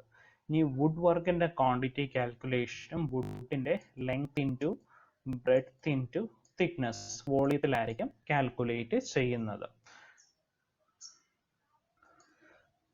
നമ്മുടെ 14th ഐറ്റം ആണ് 2.5 സെൻറ്റിമീറ്റർ സിമെൻറ്റ് കോൺക്രീറ്റ് ഫ്ലോർ. അപ്പോൾ സിമെൻറ്റ് കോൺക്രീറ്റ് ഫ്ലോർ നമ്മൾ പ്രൊവൈഡ് ചെയ്യുന്നത് ഗ്രൗണ്ട് ഫ്ലോറിലായിരിക്കും, പ്ലിന്ത് ലെവലിൻ്റെ മുകളിലായിരിക്കും, അല്ലെങ്കിൽ പ്ലിന്ത് ലെവലിൽ തന്നെ ആയിരിക്കും നമ്മൾ സിമെൻറ്റ് കോൺക്രീറ്റ് ഫ്ലോർ പ്രൊവൈഡ് ചെയ്യുന്നത്. എങ്ങനെയാണെന്ന് വെച്ചാൽ നമ്മൾ ഈ ഫൗണ്ടേഷൻ ഇടയ്ക്കുള്ള പോർഷൻ എന്ത് ചെയ്യും, ഫൗണ്ടേഷൻ ഇടയ്ക്കുള്ള പോർഷൻ തന്നെ ഇവിടെ ഇത്രയും പോർഷൻ നമ്മൾ സോയിലിട്ട് ഫില്ല് ചെയ്യും. സോയിലിട്ട് ഫില്ല് ചെയ്തിട്ട് അത് പ്രോപ്പറായിട്ട് റാം ചെയ്യും. നമ്മൾ നല്ല രീതിയിൽ അടിച്ചുറപ്പിച്ചിട്ടേ നമ്മൾ അതിൻ്റെ മുകളിലേക്ക് കോൺക്രീറ്റ് ചെയ്യുള്ളൂ. അപ്പോൾ ഈ പ്ലിന്ത് ലെവൽ മുകളിൽ നിന്ന് ഒരു 2.5 സെൻറ്റിമീറ്റർ താഴെ ഡെപ്ത് ബിലോ ആയിരിക്കും നമ്മൾ സോയിലിട്ട് ഫില്ല് ചെയ്യുന്നത്. ബിക്കോസ് പ്ലിന്ത് ലെവലിൽ നിന്ന് ഇത്രയും ഹൈറ്റ് നമുക്ക് സിമെൻറ്റ് കോൺക്രീറ്റ് ഫ്ലോറിംഗ് ഉണ്ടാകണം. ഇനി സിമെൻറ്റ് കോൺക്രീറ്റ് ഫ്ലോറിങ്ങിൻ്റെ പ്രപ്പോർഷനാണ് 1:2:4 or 1:1.5:3. അപ്പോൾ അതിനകത്ത് ഏതാണ് യൂസ് ചെയ്യുന്നതെന്ന് അവിടുത്തെ സൈറ്റ് എഞ്ചിനീയറോ അല്ലെങ്കിൽ അത് ഡിസൈൻ ചെയ്ത എഞ്ചിനീയറോ ആയിരിക്കും ഡിസൈഡ് ചെയ്യുന്നത്. അപ്പോൾ 1:2:4 എന്ന് പറയുമ്പോൾ M15, 1:1.5:3 എന്ന് വെച്ചാൽ M20 ഗ്രേഡ് കോൺക്രീറ്റ്. അതിനകത്ത് ഏത് ഗ്രേഡ് യൂസ് ചെയ്യണമെന്ന് നമുക്ക് ഡിസൈഡ് ചെയ്യാം. ഇനി സിമെൻറ്റ് യൂസ് ചെയ്യുന്നത് പോർട്ട്ലാൻഡ് ഫ്രഷ് പോർട്ട്ലാൻഡ് സിമെൻറ്റ് ആയിരിക്കും. ഇനി അഗ്രിഗേറ്റ്സ് എന്ന് വെച്ചാൽ it should B hard and tough of 20 mm size. 20 mm സൈസിൽ അഗ്രിഗേറ്റ്സ് ആയിരിക്കണം യൂസ് ചെയ്യുന്നത്. It should be well graded aggregates and should be free from dirt and organic matter. ഇനി sand fine aggregate എന്ന് പറഞ്ഞാൽ 15 mm size ആയിരിക്കും.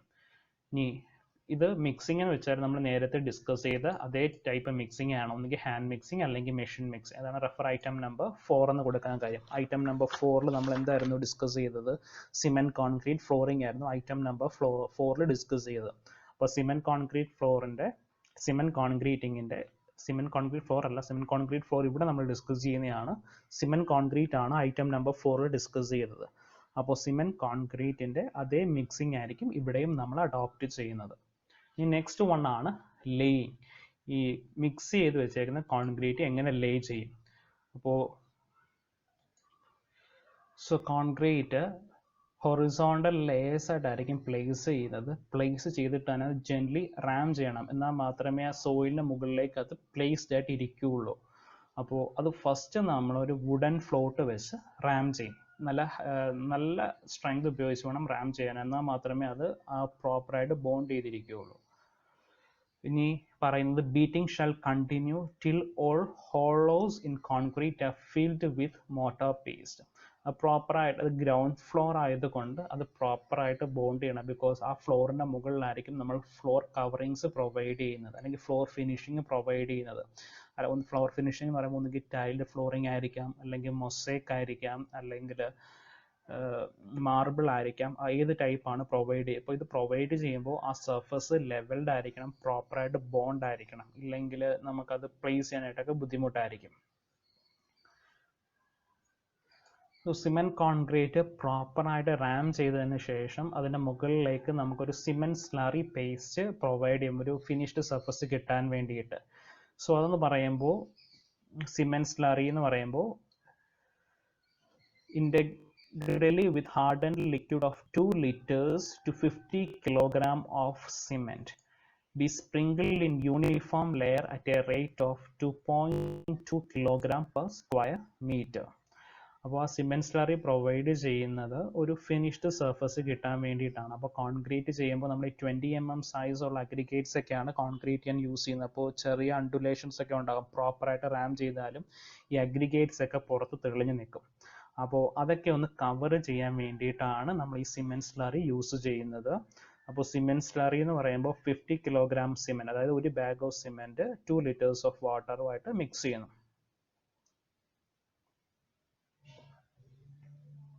So next curing ആണ്. ഇത് concrete ആയതുകൊണ്ട് നമ്മൾ വളരെ ഡെൻസ് കോൺക്രീറ്റിംഗ് ആണ് ചെയ്തത്. അതുകൊണ്ട് ഒരു 15 days എങ്കിലും മിനിമം ക്യൂറിംഗ് പീരീഡ് കൊടുക്കണം. അപ്പോൾ 15 days ക്യൂറിംഗ് പീരീഡ് കൊടുക്കുന്നത് അത്യാവശ്യമായിരിക്കും. ഇല്ലെങ്കിൽ ആ ഫ്ലോറിൽ ക്രാക്സ് ഒക്കെ ഉണ്ടാകാനുള്ള സാധ്യത കൂടുതലാണ്. ഇനി മെഷർമെൻ്റ് എടുക്കുന്നത് മീറ്റർ സ്ക്വയറിലായിരിക്കും, സ്ക്വയർ മീറ്റേഴ്സിലായിരിക്കും. അതായത് ലെങ്ത് ഇൻറ്റു ബ്രെഡ്ത്തിലായിരിക്കും മെഷർമെൻ്റ് എടുക്കുന്നത്. ഇവിടെ എന്തെടുക്കില്ല, ഹൈറ്റ് അല്ലെങ്കിൽ തിക്നെസ് കൺസിഡർ ചെയ്യില്ല ഫ്ലോറിൻ്റെ. ബിക്കോസ് തിക്നെസ് കുറവാണല്ലോ, 2.5 cm ഉള്ളൂ തിക്നെസ് അല്ലെങ്കിൽ ഹൈറ്റ് എന്ന് പറയുന്നത്. അതുകൊണ്ട് ആ ഹൈറ്റ് കൺസിഡർ ചെയ്യില്ല. പകരം എന്തായിരിക്കും എടുക്കുന്നത്, ഏരിയ ആയിരിക്കും എടുക്കുന്നത്. Length of floor into breadth of floor, അത്രയും മാത്രമേ കൺസിഡർ ചെയ്യുള്ളൂ. ഇനി നെക്സ്റ്റ് നമ്മുടെ ലാസ്റ്റ് ടോപ്പിക്കാണ് റൂഫിംഗ്. ഇപ്പോൾ റൂഫിംഗ് ആയിട്ട് നമ്മൾ സിമെൻറ്റ് കോൺക്രീറ്റ് റൂഫ്, യൂഷ്വലി നമ്മൾ പ്രൊവൈഡ് ചെയ്യുന്ന റൂഫ് എന്ന് വെച്ചാൽ റീഇൻഫോഴ്സ് സിമെൻറ്റ് കോൺക്രീറ്റ് റൂഫാണ് പ്രൊവൈഡ് ചെയ്യുന്നത്. അപ്പോൾ അതിൻ്റെ മെഷർമെൻറ്റ്സും കാൽക്കുലേഷനും ഒക്കെ നമ്മൾ 5th one ആയിട്ട് ഐറ്റം നമ്പർ 5 ഡിസ്കസ് ചെയ്തായിരുന്നു. അപ്പോൾ ഇവിടെ നമ്മൾ ഡിസ്കസ് ചെയ്യാൻ പോകുന്നത് ഗാൽവനൈസ്ഡ് അയൺ ഷീറ്റ്സ് ആണ്. GI ഷീറ്റ്സിനെ പറ്റിയിട്ടാണ് ഈ റൂഫിങ്ങിനകത്ത് പറയുന്നത്. അപ്പോൾ ഈ റൂഫിംഗ് നമ്മൾ എല്ലായിടത്തും പ്രൊവൈഡ് ചെയ്യാറില്ല. ഇപ്പോൾ GI ഷീറ്റ്സ് നമ്മൾ യൂഷ്വലി പ്രൊവൈഡ് ചെയ്യുന്നത് ഒന്നുകിൽ ഫാക്ടറീസ് അല്ലെങ്കിൽ ഷെഡ് അങ്ങനെയുള്ള സംഭവങ്ങൾക്ക് മാത്രമേ GI ഷീറ്റ്സ് യൂസ് ചെയ്യാറുള്ളൂ. ഇനി ചില കേസിൽ ചിലർ സാധാരണ റൂഫിങ്ങിൻ്റെ മുകളിലും ഗാൽവനൈസ്ഡ് അയൺ ഷീറ്റ്സ് പ്രൊവൈഡ് ചെയ്യാറുണ്ട്. അപ്പോൾ അതിൻ്റെ ക്വാണ്ടിറ്റി കാൽക്കുലേഷനൊക്കെ എങ്ങനെയാണെന്നാണ് നമ്മൾ ചെക്ക് ചെയ്യുന്നത്. സോ GI ഷീറ്റ്സ് എന്ന് പറയുമ്പോൾ ആ GI ഷീറ്റ്സിൻ്റെ ഗേജസ് സ്പെസിഫൈഡ് ആയിരിക്കണം നമ്മൾ പ്രിപ്പയർ ചെയ്യുന്ന എസ്റ്റിമേറ്റ്സിനകത്ത്. ഇപ്പോൾ ഗേജ് ഒന്നും സ്പെസിഫൈ ചെയ്തിട്ടില്ല എങ്കിൽ നമ്മൾ എടുക്കേണ്ടത് 0.63 mm എന്നുള്ള ഗേജ് ആയിരിക്കണം എടുക്കേണ്ടത്. ഇനി നമ്മൾ എടുക്കുന്ന GI sheets it should be free from twist or buckle. പിന്നെ it should have uniform corrugation, true in depth and pitch. ഇത്രയും പ്രോപ്പർട്ടീസ് അത് സാറ്റിസ്ഫൈഡ് ആയിരിക്കണം. ഇനി ലേയിങ് എന്ന് പറയുമ്പോൾ നമുക്കൊരു പ്ലാൻ ഉണ്ടാകും. ആ പ്ലാനിനകത്ത് പ്രൊവൈഡ് ചെയ്ത് അതനുസരിച്ചായിരിക്കണം ലേയിങ് കൊടുക്കേണ്ടത്. അപ്പോൾ ലേയിങ് കൊടുക്കാനായിട്ട് നമുക്ക് ഒന്നെങ്കിൽ wooden or steel purlins provide ചെയ്യണം. പിന്നെ അതിൻ്റെ സ്ലോപ്പ് എന്ന് വെച്ചാൽ 1/4 ആയിരിക്കണം യൂഷ്വലി പ്രൊവൈഡ് ചെയ്യുന്ന സ്ലോപ്പ്, അല്ലെങ്കിൽ നമ്മുടെ ഡ്രോയിങ്സിനകത്ത് കൊടുത്തിരിക്കുന്ന അതേ സ്ലോപ്പ് പ്രൊവൈഡ് ചെയ്യുക. സോ ഇനി പറയുന്നതാണ് നമ്മുടെ ഇന്ത്യൻ സ്റ്റാൻഡേർഡ് സ്പെസിഫിക്കേഷൻ അനുസരിച്ച് നമ്മുടെ GI ഷീറ്റ്സിൻ്റെ റൂഫിംഗ് പ്രൊവൈഡ് ചെയ്യുമ്പോൾ എൻഡ് ലാപ്പിൽ ഒരു 15 cm length vice direction provide ചെയ്യണം. ഈ സൈഡ് ലാപ്പിലാണെങ്കിൽ 2 കൊറുഗേഷൻസും കൂടി പ്രൊവൈഡ് ചെയ്യണം. ഇനി in ridges and hips where plain sheets are used, a lap length of 23 cm shall be maintained. പിന്നെ പറയുന്നത് holes for hook, bolt, etc.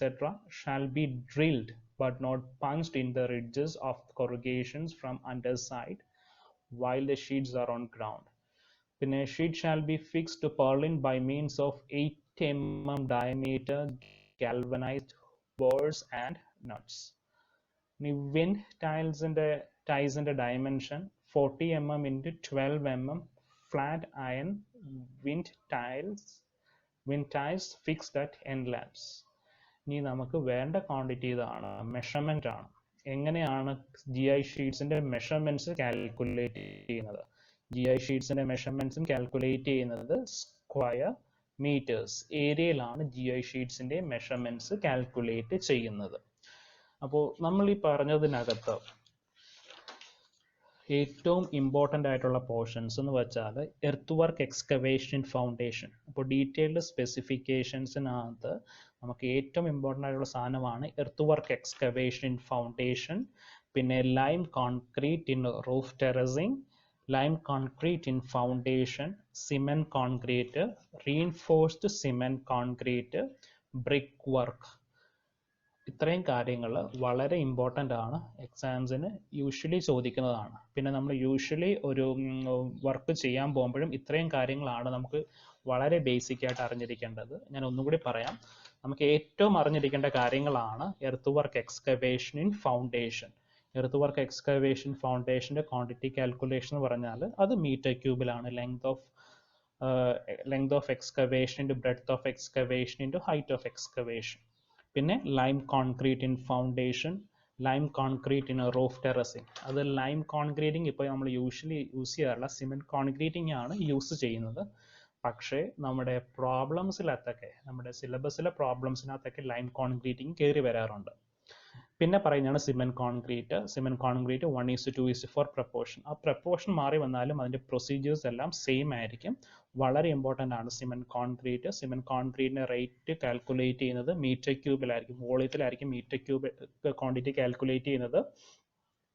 പിന്നെ പറഞ്ഞതായിരുന്നു RCC, റീഇൻഫോഴ്സ്ഡ് സിമെൻറ്റ് കോൺക്രീറ്റിംഗ്. വളരെ ഇമ്പോർട്ടൻ്റ് ആണ് RCC. നമ്മൾ യൂഷ്വലി പ്രൊവൈഡ് ചെയ്യുന്ന സ്ട്രക്ചേഴ്സിനകത്തെല്ലാം RCC വർക്ക് ഉണ്ടാകും. RCCയുടെയും ക്വാണ്ടിറ്റി കാൽക്കുലേറ്റ് ചെയ്യുന്നത് മീറ്റർ ക്യൂബിലാണ്. പിന്നെ ഉള്ളതാണ് ബ്രിക്ക് വർക്ക്. ബ്രിക്ക് വർക്ക് വളരെ ഇമ്പോർട്ടൻ്റ് ആണ്. ഏത് സ്ട്രക്ചർ എടുത്താലും അതിനകത്ത് ബ്രിക്ക് വർക്ക് ഉണ്ട്. ബ്രിക്ക് വർക്കിൻ്റെ ക്വാണ്ടിറ്റി കാൽക്കുലേഷനും മീറ്റർ ക്യൂബിലാണ്. പിന്നെ നമ്മൾ പറഞ്ഞ ബാക്കി പറഞ്ഞ ഐറ്റംസിനകത്തൊക്കെ ഉള്ള അതിൻ്റെ മെഷർമെൻറ്റ്സ് മാത്രം ഒന്ന് ഓർത്തിരുന്നാൽ മതി. അതൊക്കെ വളരെ സിമ്പിളായിട്ട് ഓർത്തിരിക്കാവുന്ന കാര്യങ്ങളേ ഉള്ളൂ.